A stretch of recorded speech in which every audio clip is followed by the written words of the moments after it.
Welcome to Momtroversial podcast. Before we get into the meat of this week's episode, we just want to do a quick disclaimer. One, we want to do a disclaimer for sensitive topics that we will be talking about.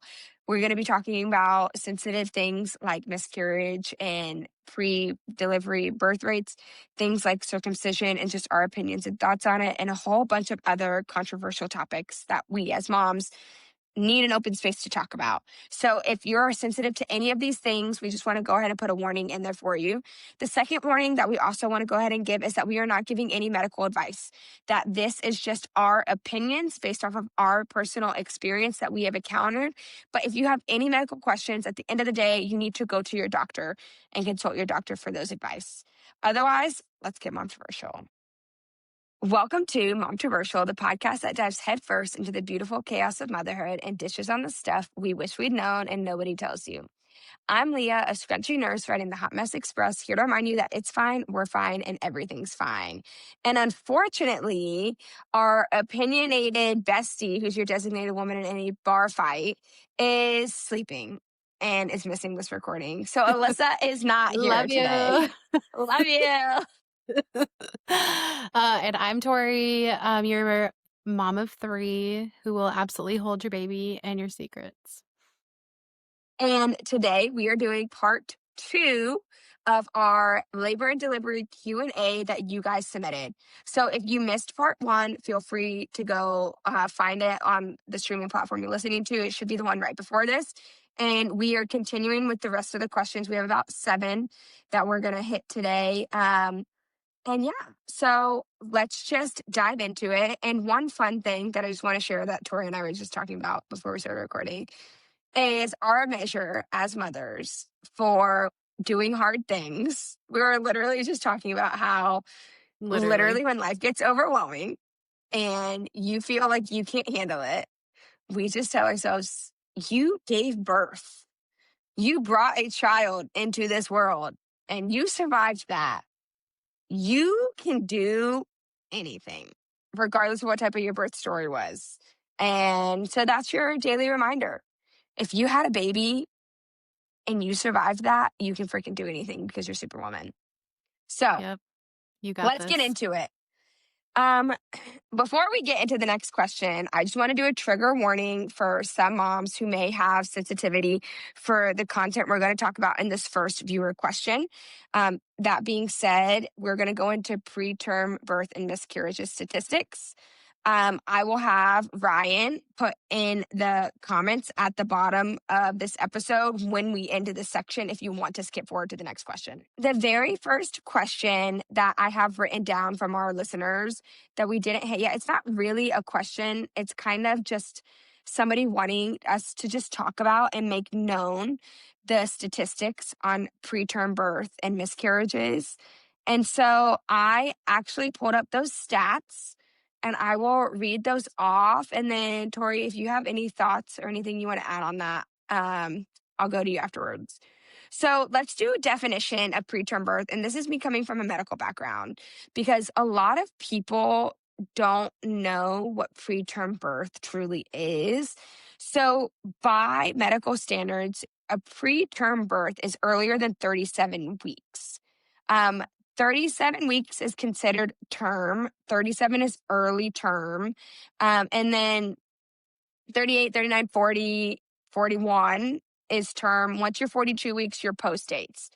So I looked up the stats on this stuff, guys, specifically for the United States, because the majority of our listeners, at least right now, that's where you're based. Or if you're military living in Korea, still the culture of birth that we're surrounded by for the most part is the American culture. And so I looked up these stats for the States specifically because of the fact that it's going to be skewed if we look at the rest of the world. And that's because there are so many underdeveloped countries where mothers are going through some significantly more difficult circumstances and health issues because of lack of nutrients and shelter and a bunch of really sad things. And so I didn't want to skew results to scare moms. So I just looked up stuff specifically in the States because that's primarily the population that we're talking about.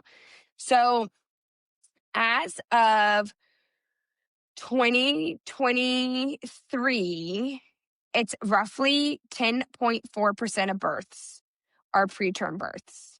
So it's roughly 1 in 10 babies are born between 37 weeks. So let me give you a fun fact also when you hear that, because I know 1 in 10 can be scary to a lot of people too. The nurse in me wants you to know that in a hospital, every hospital I've worked at, unless the baby was less than 35 weeks old, most of the time the baby still stayed with you, even though we were early. Anything under 35 weeks is an automatic NICU admission just because of potential lung development issues and needing some extra oxygen support.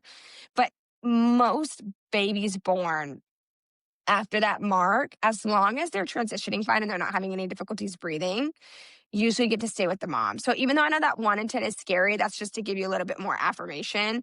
And the reason why, there's a bunch of different reasons why those births can happen. But the other stat that a viewer wanted to know, and this is one that's just really hard, and it's something that it just shocks me still.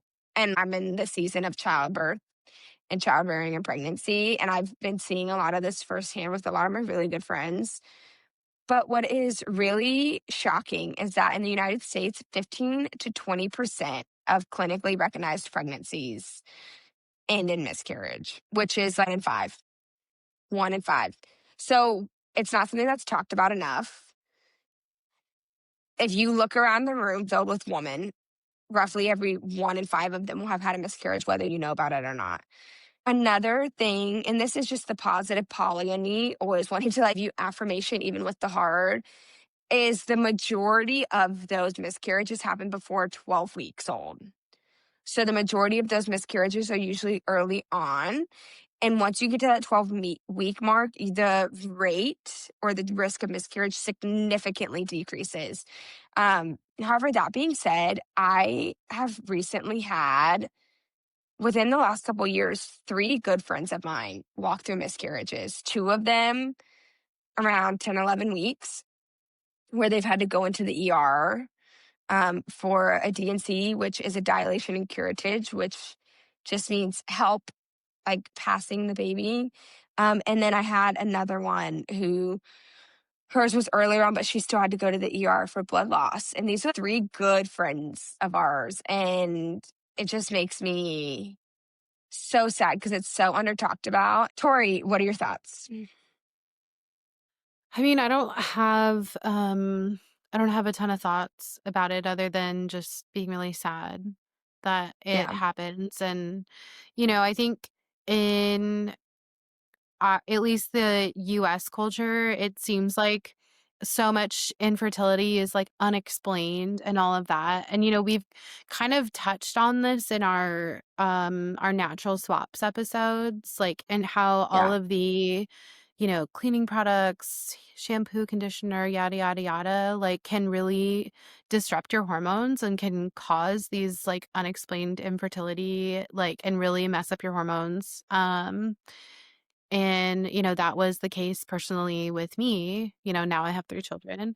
So it's, in obviously not every case, but, it seems like in the case where your hormones are disrupted by those products, like it can be reversed once you stop using them. Hmm. Um, Yeah. but I just feel like you're right. It is so under talked about. Yeah. And everyone is just told unexplained infertility, unexplained infertility. I feel like that is just a term that is thrown out there because we're not looking into the deeper issues. And, that's kind of Western medicine as a whole, though. It's let's medicate for the symptoms of a problem versus like getting to the root core of the problem and trying to actually fix Hmm. what's actually going on. I feel like so many times it's like, oh, I have, a headache and my body hurts. It's like, okay, well, here's a medication for that. Hmm. And it's like, why do you have a headache? Why does your body hurt? Hmm.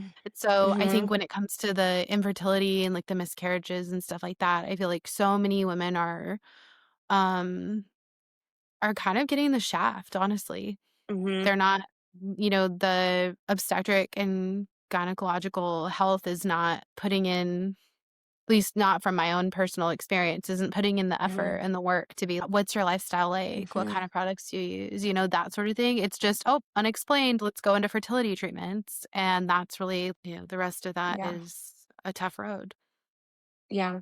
One thing that I have to add to that is, yeah, we don't treat the human body as one whole system, which it is. It is one whole body that has these different systems. And a lot of the times when something is off, there's something wrong with the whole. And instead of looking at the whole, we look at the individual systems. You go to a cardiologist, you go to a neurologist, you go to an OB, you go to a gynecologist, and they are only looking at their system, Mm-hmm. not the whole. And therefore, with a lot of fertility stuff, it's getting a lot more of those fertility hormones of progesterone and estrogen and all of these Mm, different things rather than, okay, well, what's the whole? What's going on in the endocrine system that's messing with your hormones? right. So yeah, I completely agree with that. So the next question that somebody had is ways to handle preeclampsia. And so this one, preeclampsia, for those who don't know, is a obstetrical complication when you have elevated blood pressure. But what happens with preeclampsia is your organs start to get involved. It's not just high blood pressure. You start to have kidney issues, you start to have liver issues. So, things that doctors are looking for is they will look at your urine and they will look and see if you have any protein or creatinine in your urine, which is saying that that means that there's something going on with the way that your kidneys are filtering everything that's coming through them. And then they'll look at your blood levels. A particular one is looking at platelets because your platelet levels will drop. And so then your liver is being affected. And then they'll also do a metabolic panel to look at some other labs. And that is something that, as far as I am aware, we don't know 100% why that happens. We don't 100% know why it happens and to who it happens. A lot of the research is showing that it's something genetically related. And ways to try to prevent you from getting it is just a healthier lifestyle, just low sodium, eating healthy, working out, exercising, all of these things that honestly a lot of people don't want to do when they're pregnant, me Mm, included. But so that's fair. the number yeah. I'm like, "Fried food? Yes, please." But that's the number one way to prevent it is just a healthier lifestyle. However, even sometimes that doesn't work. Now, to be honest, the nurse in me for this viewer is not going to give you ways to handle it because I don't feel comfortable with ways to handle it after it's been diagnosed. Because as of right now, the evidence states once you're diagnosed with preeclampsia, you need to be monitored until 37 weeks unless you have severe preeclampsia, and then you need to be delivered. And the reason why I don't feel comfortable touching on this as a nurse is because I have seen women who have ignored their symptoms come in to my labor and delivery unit in crisis with no platelets, bleeding disorders, babies are stressed out, having to end up doing emergent deliveries under general anesthesia rather than getting to try a vaginal delivery and then having to push blood products into them because their liver is shutting down as a result of this illness. So because of the risks, for me, I don't really feel comfortable with ways to handle it. The only thing I can say is to try to prevent it is the healthier lifestyle. And it's a lot of things besides the eating healthy and the working out that we've talked about. E- Getting rid of toxins in your house that are going to disrupt your endocrine system and your body systems, and just being more clean with your things that you're surrounding yourself with. So I'm sorry if that's not super helpful. If you would like more on this or you want to rephrase your question, I would love for you to DM us on Instagram at Momtroversial Podcast. Um, do you have anything you want to add to that, Tori? I just had a question. You mentioned monitoring until 37 weeks. When you have preeclampsia, Mhm. does that mean to automatically deliver at 37 weeks? Like, you'll be induced, or is it just You've been the diagnosed risk? with it. Okay. Mhm. Um, Free E is one of those things where once you're diagnosed with it, they will deliver you as soon as it's safe. So sometimes I've delivered gotcha. moms less than that, but the golden standard, at least the last time I checked, and y'all, I've been off of the unit for about a year and a half now. So medicine moves fast. It was 37 weeks. And then if women are having blood pressure issues, sometimes they'll get admitted to an antepartum unit and observed Mm, until that 37 weeks or until they can get a dose of steroids to help the fetal lungs be able to hold oxygen better when they come out. Because 37 weeks is that time when we say the fetal lungs are developed to be born mm, with the least mhm, amount of complications. So it's kind of like case by case basis. If you're diagnosed with it before then, depending on what your labs look like and whatnot, and what your blood pressure looks like, if you have to be given medication to bring your blood pressure down, you're going to be delivered, period. End of gotcha. story. Okay. If your labs are getting a little wonky, they may keep you and observe you and do like 24-hour lab tests just to confirm. And then you'll Mm, see a high risk doctor and they'll go okay. over based on the practice of that hospital.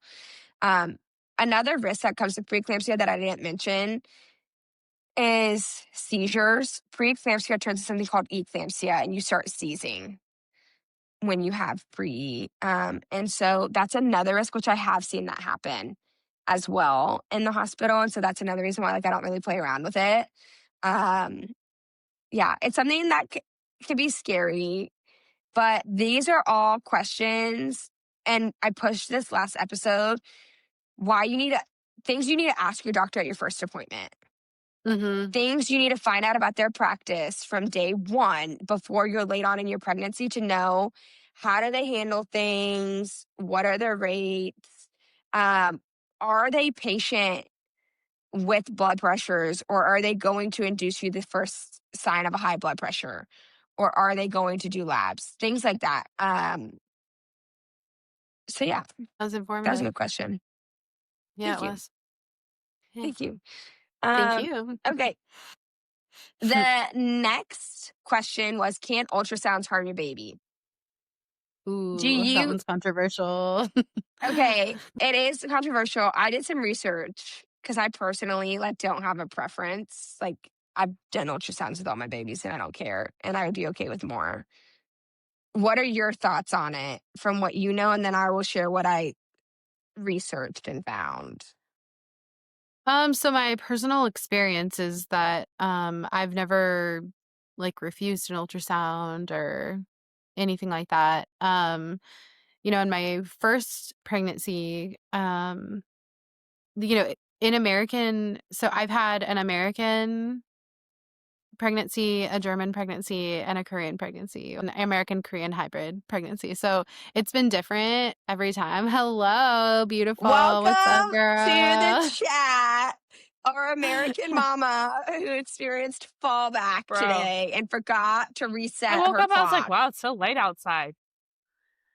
And then I was like, it's fine because daylight savings happens everywhere. No, it doesn't. No, it doesn't. No. Mm, Not not in in Korea, Korea. baby. Um, Alyssa, we are so talking about yes. if ultrasounds can harm your baby. And Tori is Oh, I would sharing. love to talk about That was this. the question. I don't Can know an the ultrasound harm answers. your baby? So I'll let you guys share your opinions and then I'll share with you what I okay. found research wise. Yeah, so mine is more I've seen anecdotal things, maybe that point too that it's not super, that it's still sound wave radiation for the baby. Um in my I only got more ultrasound monitoring because I had gestational diabetes when I was pregnant with Hannah. Otherwise, Mm-hmm. you really don't get that much imaging in American healthcare. Um, Mm-hmm. my German doctor gave me an ultrasound every appointment, which I thought Mm. was really cool because I was like, I get to see baby every single time. This is so great. Yeah. And then I feel not every appointment, but I was already into my second trimester when we moved here. And I'd already had 2 ultrasounds by that time, and then I feel like it was every month, and they're just looking at baby real quick every single time I came in. So, in a different way, they weren't doing full measurements or anything like that. They're just looking for the heart rate. Yep, baby looks good, fluid looks good, everything like that. Since I've had Charlie, though, I've seen a lot of things saying that it isn't that safe, and I have kind of I don't know. I have a flip-flop opinion about that because I'm like, well, on one hand, you can see in there if something is wrong, something is happening, you can detect all sorts of different things on the ultrasound and be prepared for such things in advance, depending on what you're seeing.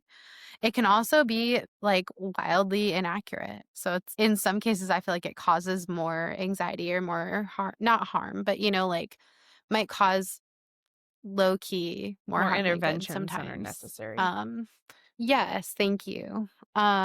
So I don't know. I would be really interested in the actual research of like what it says. At this point, if I were to have another baby at like right now, I would still like I would still allow ultrasounds and stuff. I think because I have a morbid curiosity of what's going on in there. I just want to know. Yeah.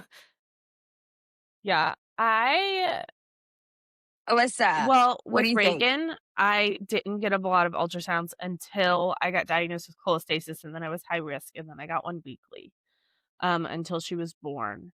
And I got Mhm. a 3D ultrasound out of it, so it was great.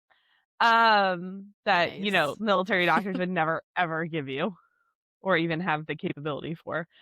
But then with KK, I didn't get a lot. Well, I didn't have a lot of appointments because like you, I moved here in my second trimester. So I had my initial appointment and then I had my anatomy scan, but I don't think I had a 16-week appointment because we were moving and I was like, what are they gonna do?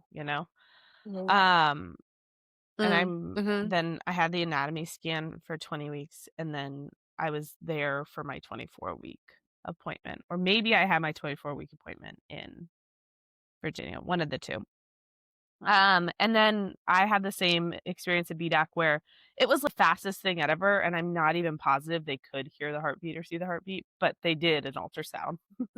I and I do kind of like that. I think if we have another, I will uh well, here's my question that I don't really know the answer to. Sometimes they use the full ultrasound machine and sometimes they just use the little Doppler thingy. I would be okay with just hearing the heartbeat. Mhm. So if that was considered Mhm. safer, that's probably what I would choose. But if it's the same thing, because it kind of feels like it might be the same thing, Mhm. but it's not getting an image, so maybe it's not. I don't know. Mhm. But those are my thoughts.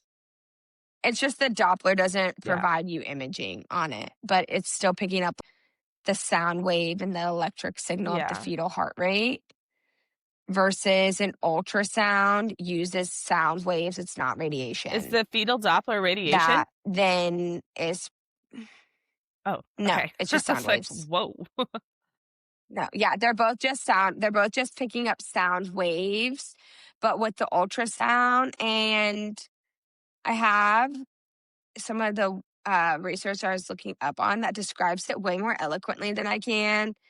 But it's long story short, what the sound waves do is they take the sound waves and they just use the black and white picturing as where the sound is bouncing off of. And then that shows you the baby, right? Because the baby's body is blocks some of that echoing sound. They're translated into pattern of light and dark areas, and that creates the image of the fetus on the screen as shown below. So, according to the National Institute of Health and American College of Obstetrics and Gynecology, which are two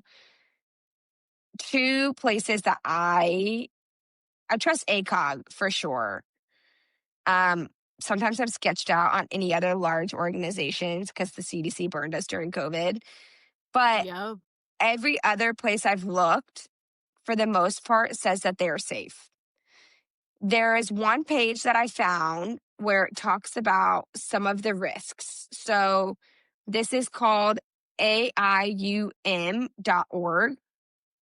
And it says, some studies have reported effects of exposure to diagnostic ultrasound during pregnancy, such as low birth weight, delayed speech, dyslexia, non-right-handedness. I don't know how that's a Right. Yeah. complication, I'm not being left-handed. right-handed. Rude.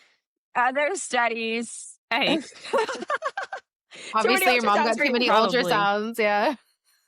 She's high risk. And then it says other studies have not demonstrated such effects. The evidence is based primarily on exposure conditions before 1992.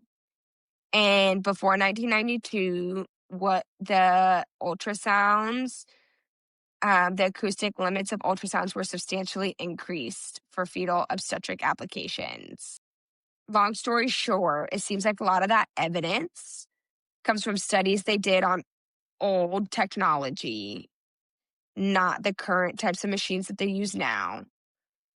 And the general consensus across almost everything I've seen that is open source to the public is that they're okay. But I agree with you guys. Don't get me wrong, morbid curiosity, always want to see my baby.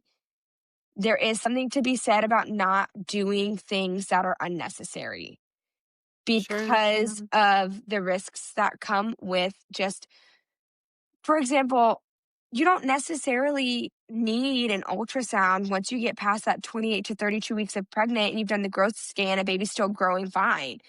If baby is growing and has been normal, in the States, my doctor, she didn't do another ultrasound after that because the risks of ultrasounds being off, we talked about this in the last episode, it's a pound Yeah. either direction that then can lead to people being induced unnecessarily and other things because at that point the baby gets so scrunched you can't see everything. So that's the verdict from the open source public information. If any listeners have any other information that you guys would like to bring our way, DM us at Momtroversial Podcast on Instagram. Okay. That's a relief because there's nothing worse than finding something bad about Mhm. something that you like and you have to do something about it because you're all convicted now. annoying. So I'm really glad I to know know. that it's So let me, to all of our listeners, this is going to step on toes, but I have to do this for y'all's safety. If you purchased a Doppler to listen to your baby's heartbeat at home, I need you to throw it away. You are not medically trained to understand and interpret fetal heart rates. And just because your baby has a heart rate does not mean your baby's okay. And that gives you a false sense of security when things could be wrong with your baby because you don't know how to interpret or understand heart rates. Okay, but when would it give a false sense of security? I haven't known one, but because your baby has a heart rate. But just because your baby has a heart well, rate but doesn't how mean your would you baby's know okay. if something wasn't okay? Your baby demonstrates. Yeah, that's what I'm You saying. would not. Sounds really harsh, but you as a non-medically trained professional would not. Me, if I'm sitting and watching the fetal heart tones for 5 to 10 minutes, there are several things that I can look at: variability, accelerations, decelerations, what the baseline is. And based off of that holistic view, I could tell you if your baby's under stress or if So your I baby's agree fine. with that, but then what's the harm in having it unless you're skipping doctor's appointments or something? Well, because again, just because you're looking at the heart rate, think about it. You're doing a doctor's appointment once a month. Just because you're looking and hearing the baby's heart rate, let's say you didn't feel baby move a ton today. You have a Doppler and you're like, let me just check, see if he's okay. And you're like, oh, look, there's the heart rate. Listen to it for a couple seconds. You're like, okay, I'm good. I'm not going to go into the doctor.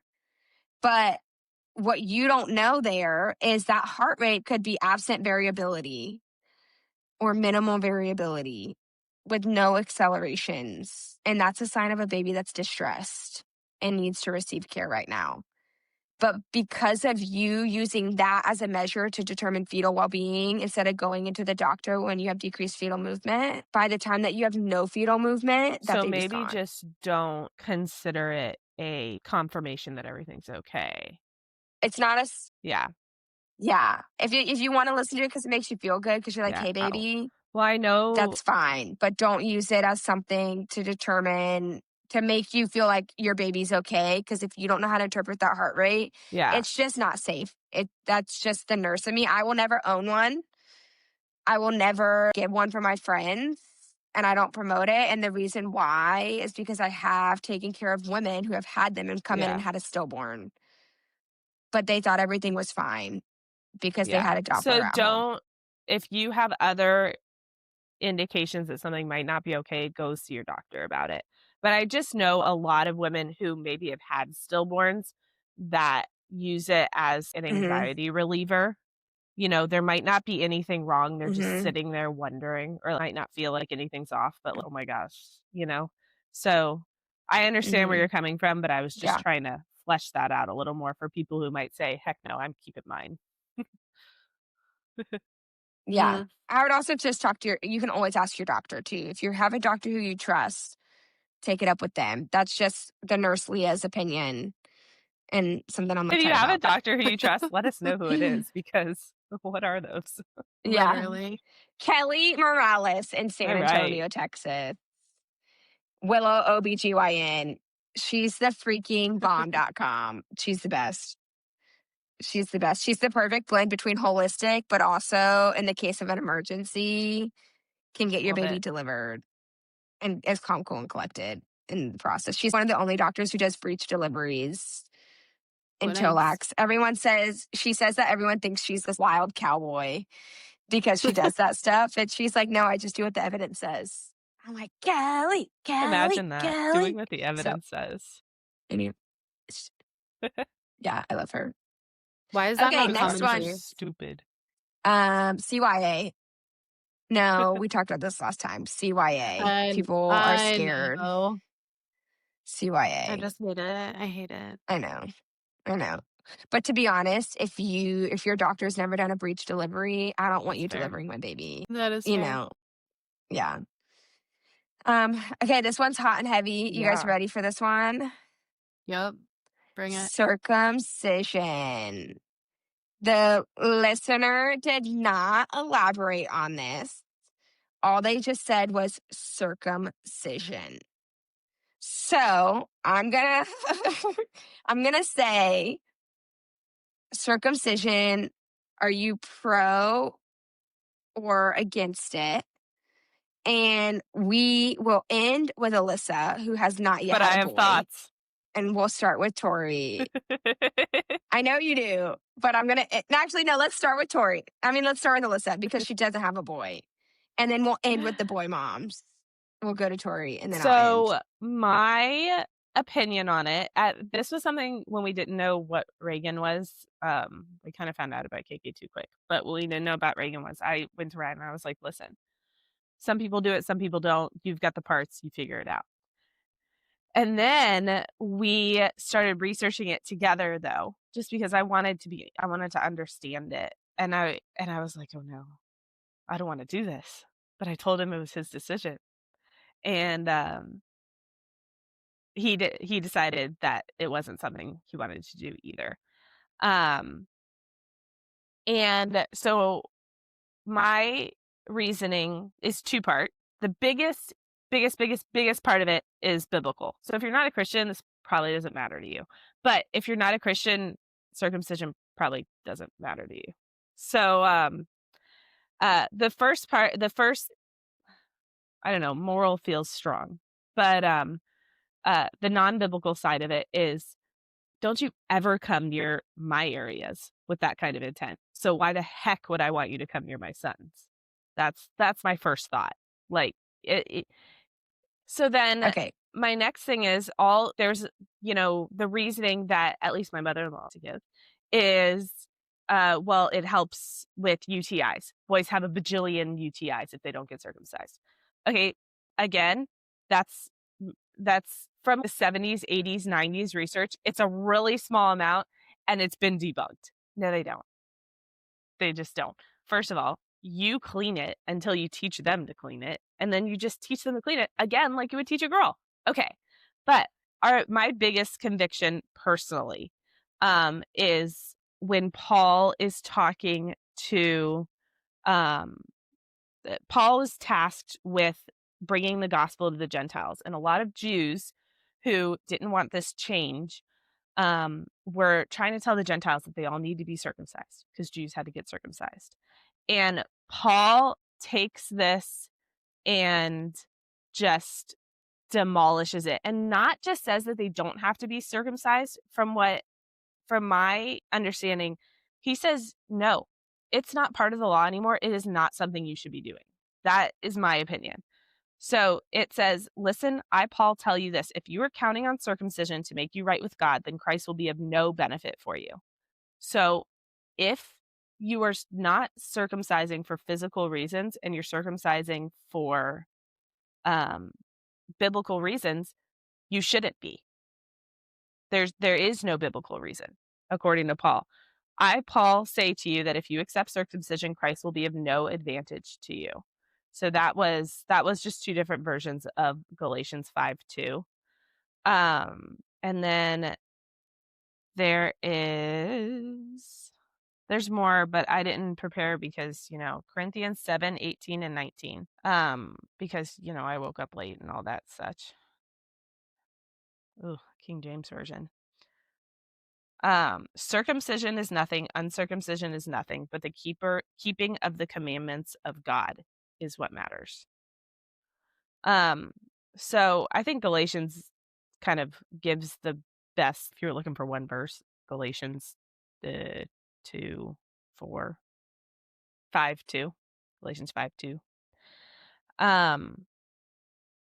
And he goes on in Galatians, let me find it, to say that, again, I declare to every man who lets himself be circumcised that he is obligated to obey the whole law, as in the old law. You who are trying to be justified by the law has been alienated from Christ. You have fallen away from grace. Now, do I think that some baby boy has been circumcised is now has to be Jew and Jewish and follow the Jewish law and all that kind of stuff? No. But I do think it's something to take in consideration. And that's where we stand. Should we ever have a boy, he will not be circumcised for those reasons. I just think devil's advocate a little bit is, and this is getting gospel scripture theology a little bit. I mean, I agree with Paul. Circumcision isn't what saves you anymore. Christ is what saves you. Confessing that Jesus is Lord, believing in your heart that he died and rose for your sins, and repenting. So back then when he was saying this, it's because the Jews were saying, for you to be saved, you had to do this, is what he's saying. But That's what the I Jews were don't saying. think that but I don't think that circumcision in itself is wrong. I don't think that's what he's saying. I think he's saying if you're doing that as a way to try to be saved instead of Christ, it's null and void. That's not what saves you. Christ is what saves you. It's not these acts of the Old Testament law, if that's what you're looking for.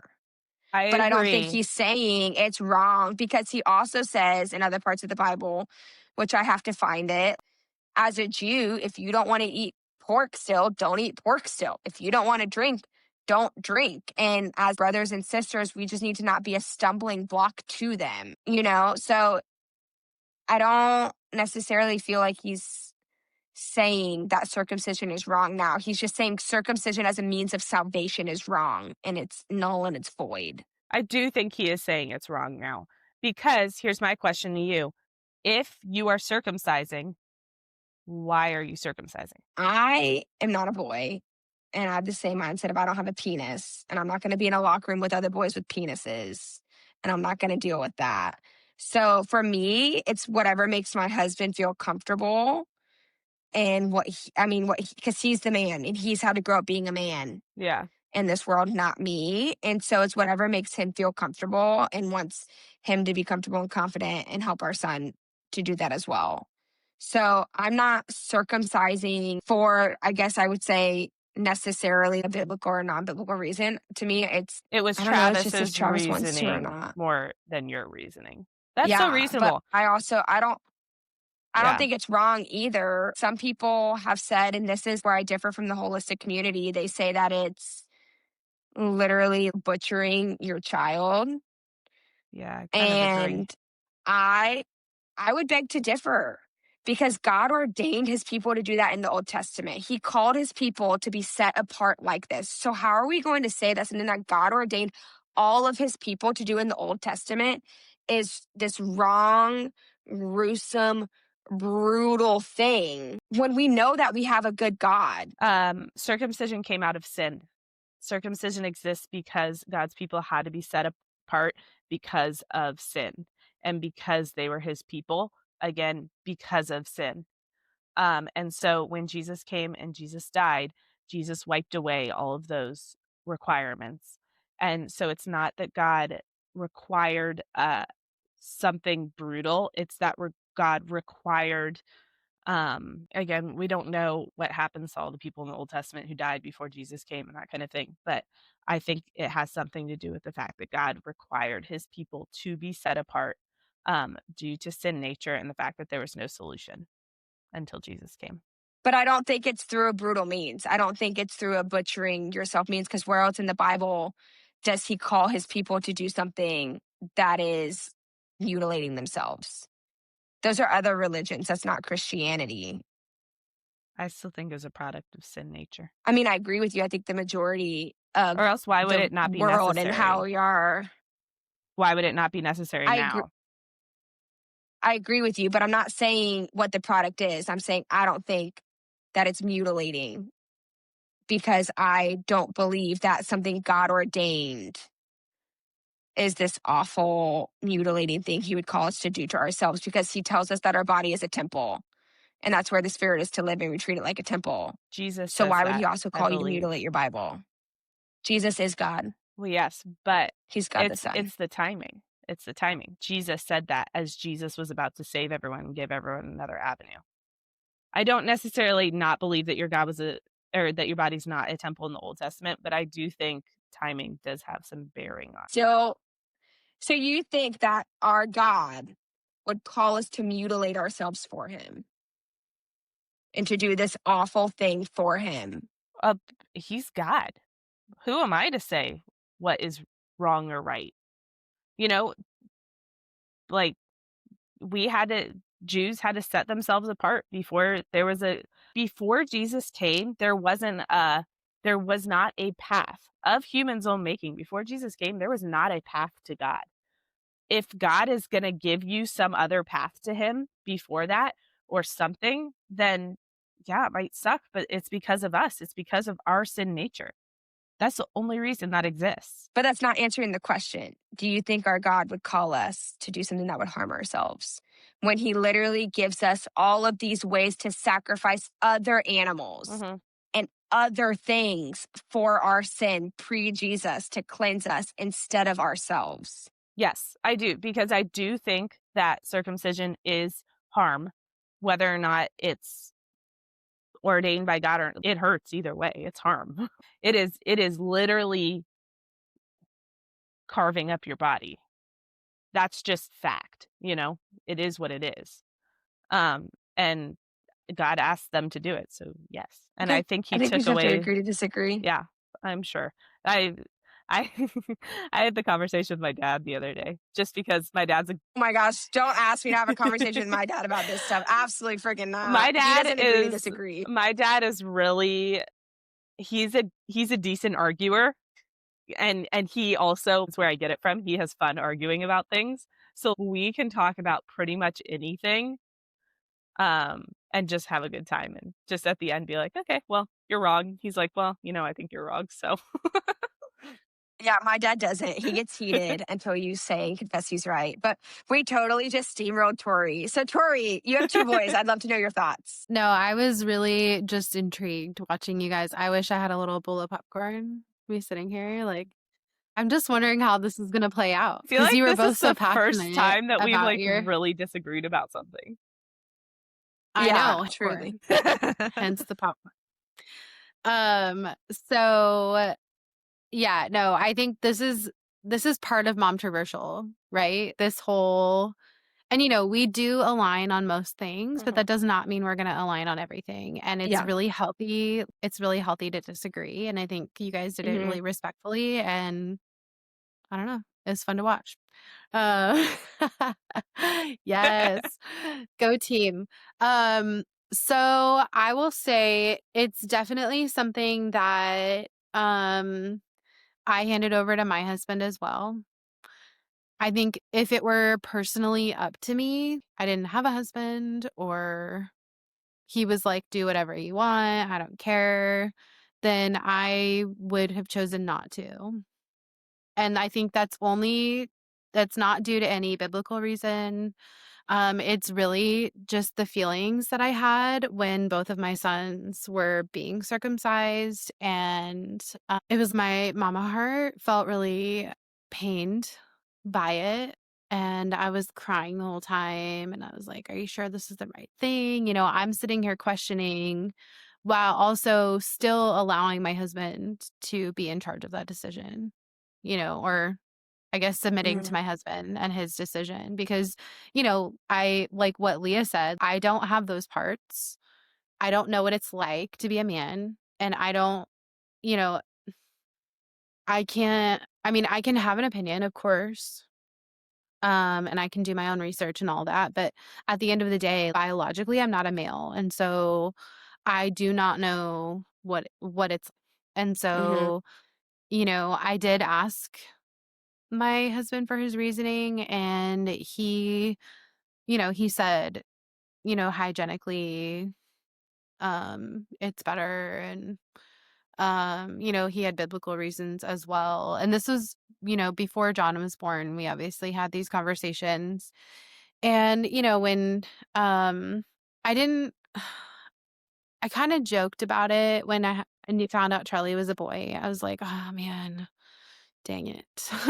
Because I was like, that was like the one thing. Yeah. Because honestly, boys are amazing. Like up tier, next level cuddles, like the Mm. mama boy relationship is just something that cannot be explained. It just has to be experienced. That was the only thing that I was like, oh dang it. And so I kind of like low key joked. I was we don't have to like circumcise him though, right? Like like, oh of course we do. Because, you know, then he'd be the odd one out or whatever, you Mhm. know, and so I don't know. No, but I just, you know, I think because of the emotional part of me Mm. that I feel like it's Yeah. sad because I know in the moment, you know, they don't remember it. They don't, you know, it's not something they dwell on or, you know, if they come at you from adulthood, it's from a purely an emotional standpoint, not I remember the pain Yeah. in my nether regions type of thing, you know. Mhm. So to me, long term physically, like they're not gonna resent you or something like that. But it was, Mhm. I don't know, it hurt me when it was happening. Mhm. I didn't feel good about it when it was happening. Now they both healed just fine, have normal anatomy, everything's good, whatever, whatever. But yeah, that was just something that I passed over the decision to my husband and I went with it. Yeah. Alyssa, I'll give you final thoughts before we move on to the next question. I was just thinking, and I wanted to make a note. A lot of people are probably like, wait, circumcision is so common. Why would you not? Why is this even a conversation? The US is pretty much the only country that regularly circumcises. Pretty much every other developed country in the world does not circumcise. So while it is It's normal true. in the US, it's not normal everywhere else. Just if you wanted, um, like, I guess, uh, you know, well, everyone does it. What would happen if we didn't? Well, pretty much everyone else doesn't, and they're fine. So, That is true. Based on, you know, I mentioned this earlier, but I've had 3 babies on 3 continents. 2 of them, you know, are male. And in Germany, if you wanted to circumcise, you had to do it on post because they did not do it off post. And same here in Korea. You would have to go to a urologist, pediatric urologist. And even then, they're not like actually trained to do infant circumcisions. Like um, and this is like a small thing. If I'm wrong, sorry, don't come at me, but also that's our send us the motto. research. Yeah. When Korean boys or if Korean boys get circumcised, it's, you know, they're like 10 years old. So it was, again, I might totally be wrong about this, but I just Nah, know that bro. At when, that point, you could be a grown man and you can make the decision for yourself. seriously, Dude. yeah, I'm not doing it at that point.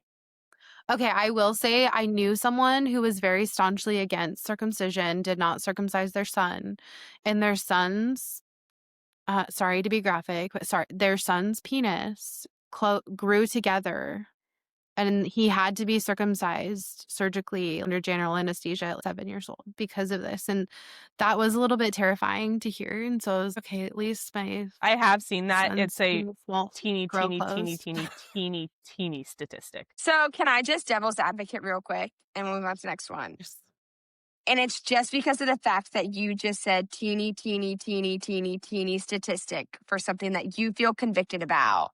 No, like it really is. I can give you the statistic. No, I know. I'm not. I don't care about the statistic. I'm just saying I do need a devil's advocate for a lot of medical things and medical risks when people say things, oh my gosh, that could harm my child or that could harm me. A lot of the times with certain things. So, for example, let's say this ultrasound question. The reason why medicine says there's a risk of something is because it's happened at some point in time. It doesn't matter how small the percentage was that it happened to.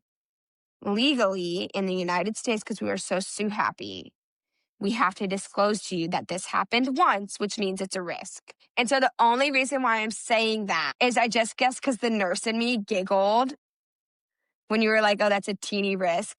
But for you, it's a risk you're willing to take. And I'm just, for the holistic community who I love, and I am part of the holistic community, it's a devil's advocate of sometimes when we get tweaked out over some of these risks of other things without looking at what the actual stats are on how low the risk is of something, but then you go and you project it like something that's common to happen. I will say, does that make sense? I'm looking it up, but I think specific to vaccines, and we can go in there, I believe to get on the FDA insert, it does have to happen a statistically significant amount. But I'm not talking about vaccines. I'm talking about other things, not vaccines, just other medical. Because I know. But your doctor should know that. The nurse and me, we go over everything. And if your doctor doesn't know that, then they should go and do some research and figure it out for you if you're nervous about something like that. Yeah. That's not an unreasonable ask at all. Yeah, I agree. Okay, sorry. I know we're about to move on, but I just wanted to plug this one last thing. A lot of times for circumcision, doctors are saying you have to get the vitamin K shot. Mm-hmm. And so I was very anti-vitamin K because of the black box warning. However, you don't know if you're in that that small percentage of people who has that blood clotting disorder. So I actually got the oral vitamin K from Alyssa, and I gave my son oral vitamin K. There was one doctor here that would actually do it. I had 4 doctors turn me down and say, nope, it's never been done, couldn't be done, won't be done. It's a risk. We're not willing to take it. I had another doctor say, oh yeah, I've read the studies. I actually had one doctor tell me there were no studies, 0 studies That's what done. kills me. Not just CYA, but lying to your face about something just because you don't know. Just say, I don't know. And then go do some effing research it's your job. So all the studies that I read about this already are just fake. Okay. That's what really kills me. And that is why I don't trust doctors, because I don't trust that they're actually telling me the truth, especially about things that they don't study and they aren't taught in their general education. Sorry, go ahead. So I just wanted to plug, if you're pro circumcision but anti vitamin K, you can take a safe oral vitamin K1 and still be circumcised by certain doctors. We can link it. Green Mom. Okay. Well, let's speed round because we're running out of time. The next question was timing of the cord cutting. So that was the question. So I'm assuming just what do we think? So I will tell you, unless you're in an emergency situation, standard practice in the United States is 30 to 60 seconds after delivery, delayed cord clamping, to allow the baby to get increased iron and increased red blood cells. So that's the standard practice. And then depending on who you see, like a lot of midwives, I know the birth center we went to here in Korea for Ella, they will wait until the cord completely stops pulsing and the placenta is delivered. Good. to do delayed cord clamping. However, I do need to share with you guys something, and then I'm going to let you guys share your opinions on it. I think I know what you're going to say. The evidence is very hit or miss. There are some benefits to it. There's not really any risks to it. So that's why a lot of providers who are of the holistic mindset, for example, midwives are the big ones who you see who will wait a substantial amount of time, will do it because there's no risk. However, a lot of the benefits for it are in regard to preterm babies and the extra red blood cells that preterm babies get with delayed cord clamping that then reduces the risk of an hemorrhage, internal hemorrhage. Therefore, it's just become common practice because if it doesn't hurt, why wait? So the World Health Organization doesn't recommend cutting the cord earlier than 1 minute.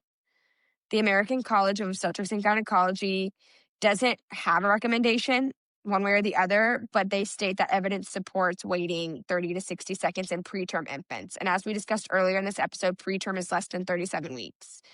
They say that evidence is insufficient to support required delayed cord clamping in term infants. And then the American Certified Nurse Midwives Association, that's their standard care of practice. What are your thoughts? I don't know how long we waited with mine. I made the doctors wait until it was white and not pulsing. I put eyes on it. I looked at it. I made sure. And then I was like, Mhm. whatever, cut it. I don't know how long that Yeah. was. To be honest, I was way out of it. So Mhm. So weird. Like you just went through like a huge life event or something. But yeah, that was I wanted all the blood in my baby. Yeah. Tori? So I didn't really know anything about it when I had Hannah. So I actually have no idea how long it was before they clamped. David cut the first two. I feel like in Germany, I think they waited, but again, I don't even remember. It wasn't in my plan because I didn't know anything about it. With Charlie, it was my plan to wait until it had stopped pulsating. But I had an emergency, so they had to just clamp and cut right away. So I would say out of all the things in my birth plan, that was the one thing I didn't get. But, emergencies dictate the Emergencies are scenario, right? emergencies. And so now he was 11 pounds 1 ounce, so he was probably doing just fine on red blood cells.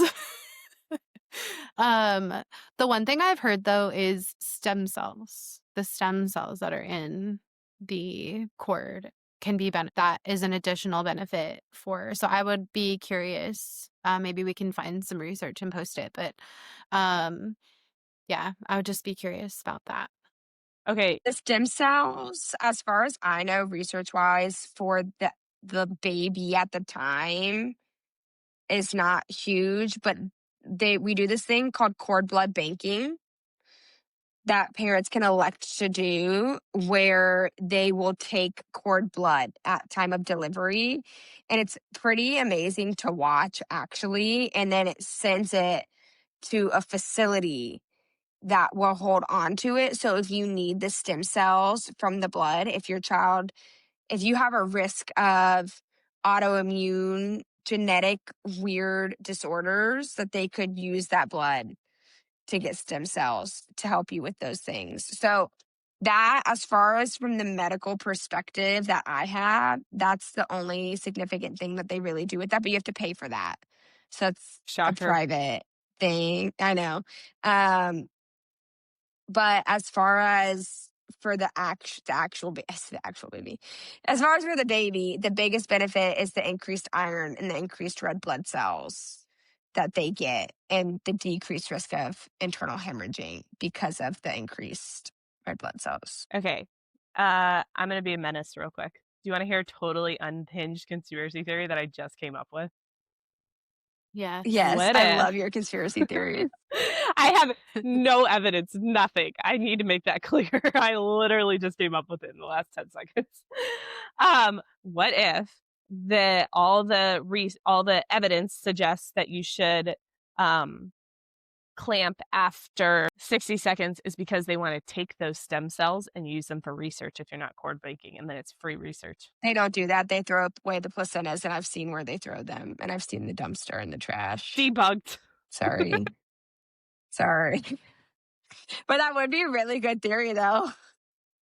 I wouldn't put it past the American. That's the same government. theory. I think that there is a cure to cancer, but I just think that they don't want to share it. I think they've because of how much aborted money the they make baby off of cancer treatment. that cured cancer. What? I think they aborted the baby that was supposed to cure cancer. But also, I would not Wow, be surprised. that if there got was a cure really for cancer. dark really fast. Honestly, though, We Okay. gotta put a PG-13 box warning on this episode. So the next question is birthing placenta. That's all she said. Didn't say anything in addition to that. well, you have to do it. So you have to do it. To me, It's kind of required. it's the most uncomfortable part about childbirth, honestly. I felt like the pain of Ella coming out was so fast and short, and I knew there was a purpose. And then the freaking cramping and pressure after Ella was born of waiting for that placenta to come out was awful. How interesting. I was so much more a weenie during that because to me, there's no point now, right? I've already done the hard thing. Why am I still suffering? I don't think you can be called a weenie and about just that. waiting. Given I'm in the back of the car experiencing all of this on the way to the hospital still. So maybe that's why. But yeah, my friend, I'm not sure what you meant by that question. So if you have any more details you'd love to send us, DM us at Momtroversial Podcast.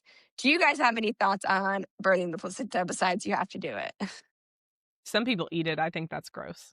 Couldn't get on board. I think that's gross too. Could not. There's no research. There is no research that shows that that's actually beneficial.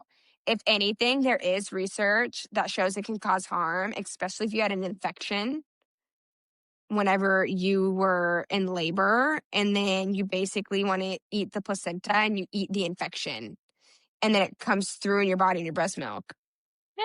So to me, like the placenta is a filtration organ. I know it does a lot of things, but it's also a filtration. Like it filters out heavy metals and like stuff like that. So like, why would you want to eat that? Do you know? Why would you want to That's so eat valid. Why would you want to eat all the stuff that your body said, no, your baby can't have this? Like there might be some good things Like- in it, but there's also so many bad things in it. Yeah, that doesn't make sense. That's so Yeah. valid. Okay, my only thing about the placenta, don't hate me, Leah, but I felt like that was an afterthought for me. The placenta coming out. Well, They're like, okay, we have to With the birth your trauma placenta. you went through. Yeah, I was gonna Yeah. say that tracks. I didn't. But that was all 3 births.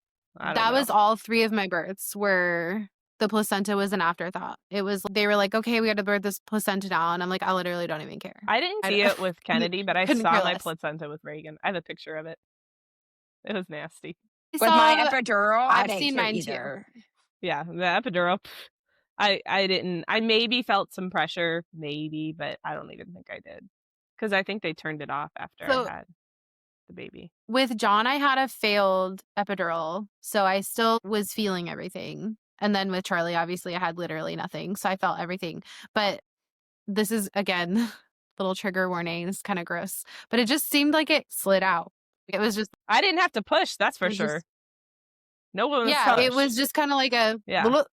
they're like, okay, we have a placenta delivered. I was like, Yeah. great, don't care. Because I'm just dead in my body right now.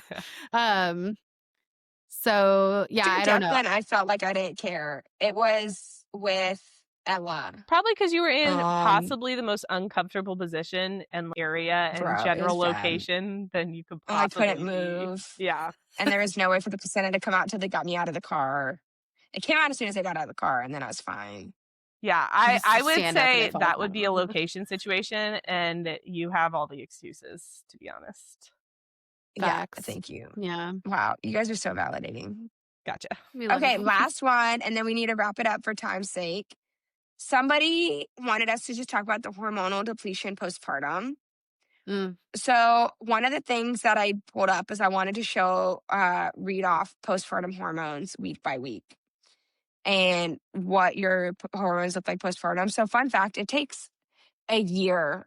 And I believe in the episode that's going to come out after this, when we interviewed Margot, our postpartum doula friend, I think she said it's even up to 2 or 3 years I thought to Mhm. fully be 18 back to months. yourself. 18 months, like It's a long hormonally and time. physically, and then like Yeah. mentally, it can take a few years. Yeah. So here it says on this website, it's Postpartum Care USA. It says the first 48 hours, estrogen and progesterone levels drop significantly.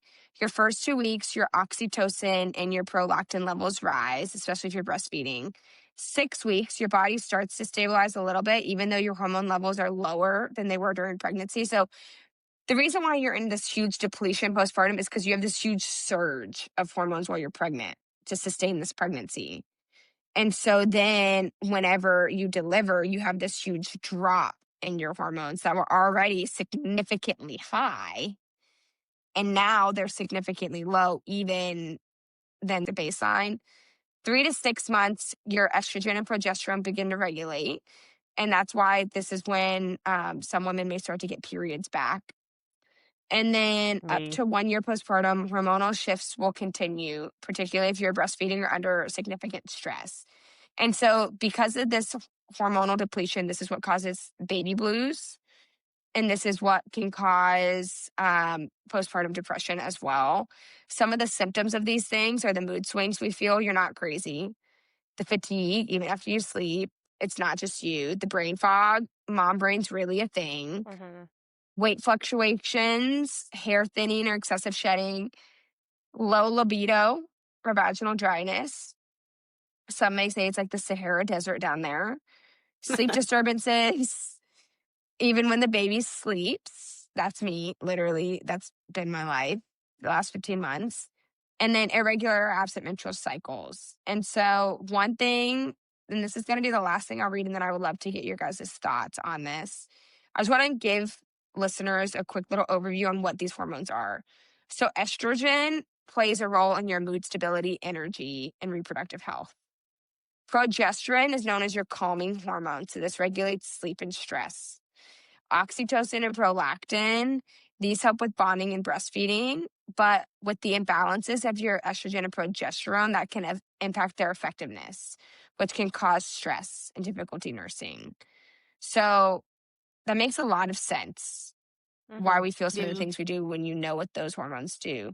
So I would love just to get y'all's quick thoughts on the hormonal depletion and what we walk through as moms postpartum with that. One day you'll feel okay, and then the next day you won't, and that's okay. And don't overdo it just Mhm. because you feel okay, especially in the first few Yeah. weeks. But other than that, I mean, that's actually science I agree with. So says it all. Yeah. It's a roller coaster. That was literally my thought, was it's a roller coaster.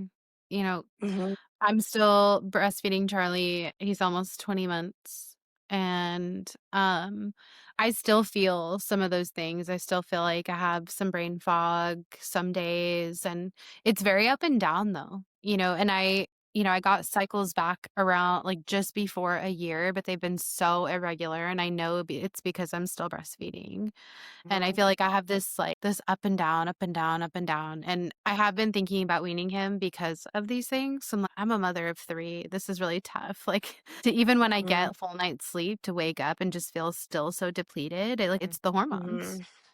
Yeah. Um, also trying to decide when you're going to wean your baby off, when you've just let him just go free ball it Mhm. for almost 20 months. You're like, what do you do? So Yeah. if anyone has any tips on how to decide to wean, I don't necessarily need tips on how to wean. I've done it 3 times, or 2 times, I mean. But I don't know, emotionally, mentally, how do you handle that? I'd love to know. Mm. KK bit me on her So good. last feed, so I didn't feel bad. I was like, you're done. I'll let you know when I Relationship get there, when I severed. decide with Ella. because I'm not there yet either. It's it's bittersweet and sad, you know? It's Mhm. like you're happy, and sometimes it's easier. With my first 2, it was so much easier. With Charlie, he probably still ask for it in a year from now, but we just Mhm. can't be doing it a year from now. I can't be, anyways. Yeah. Okay, with that, let's go into our controversial moment. The moments that make us laugh, that make us cry, and that make us just say, yep, that's mom life. And let's start it off with Alyssa. Mine has a little bit of backstory. I was with my mom, and my mom, when we were kids, we would say freaking instead of, the other word. Okay. It wasn't that bad, but she hated it. Hated it, hated it. So yesterday, my mom and I were upstairs. Not yesterday, a few days ago. We were upstairs, and I hear Reagan yelling at their dog. What is going on? She comes around to the bottom of the stairs because we're kind of at the top of the stairs. She goes, Mom, Jag is on the freaking couch again. My mom looked at me and I was dying. Because honestly, I don't really care. Like, I want to say that, whatever. It's like a full circle moment right there. It was so funny. She said, she looked at me, she goes, freaking. And I was like, I'm the mom now. Mm, So yeah, that was it. It was pretty funny. I freaking love her. Tori, what's so yours? I'm gonna be lame. I don't have one. I am preparing to go on an international trip That's your controversial moment. tomorrow morning. To come see Tomorrow me. morning, yeah. I mean, to see your parents. Totally, absolutely. No, I think I've been in the weeds and just going through the motions and just moving moment to moment. I've had some great moments with my kids lately. I mean, I could say a million great things. Oh man, I'm so tired, y'all. My controversial moment is that I'm tired and It's I'm okay. about to be way more tired. With jet That's lag okay. But then included. you're going to breathe But you clean can air. get Chick-fil-A in the process. Bless it. Mhm. The Lord's chicken. My controversial moment. My controversial moment is this week for the first time. I left my kids with someone else Wow. who's not Alyssa since she left. And Declan didn't cry. I walked out in front of Declan and Hattie Jean. I'm talking about you. And I had to go, I went to my first OB appointment and Hattie Jean came Fun. over. And I said, Declan, mommy's going to the doctor. I'll be back in about an hour. And Declan just said, okay, bye, mommy. And Hattie Jean was there and he didn't even cry once. And this kid will be 3 this month. And I told Hattie Jean, I was like, you don't understand the life that I feel was just breathed into me to have somebody who I could leave my kids with and walk out without being anxious that he's not okay because he was just fine because you make him so comfortable. She's the best. Oh, Love that girl. Yeah, 10 she out of 10, is. Hattie Jean. I freaking love you. Okay, wait. Are you not going home? So I'm going to, but I was trying to wait to see if we were going to end up stateside for this delivery Smart. before driving to home. But we don't think that's going to happen. So I'm going to transfer during open season and I'll just start going to home at the beginning of the year because then it's 1 less drive to Seoul or 2 less drives to Seoul. Smart. But I'm actually low key thinking of doing a home birth. Me too. One day. I'm not Yeah, pregnant. home Not birth pregnancy announcement. because I'm so traumatized from driving in the car and labor. They'll come to you, right? That just terrifies me. Yeah, no. So home birth, they have a team that would come to us. So I would just need to purchase birthing tub if I want that, which I do because the Korean tubs here are just too tiny. So I haven't decided yet. I have to talk to Travis. He's not 100%, but also he doesn't want to do a car birth again. Yeah. Yeah. So stay tuned. Stay tuned. Fun. What a read. Thank you so much for joining us on the wild side of this Black Box Warning episode and talking all things second part labor and delivery. Until next time, follow us on Instagram at Momtroversial Podcast. And if you guys like our podcast, you like any of your podcasters you listen to, please take 2 seconds, give us a 5-star review, write a comment down below, like us on all of your streaming platforms, because that gives us the opportunity to be boosted in algorithm to be shown to more people. Otherwise, until next time, keep it Momtroversial. Bye. Bye. Bye.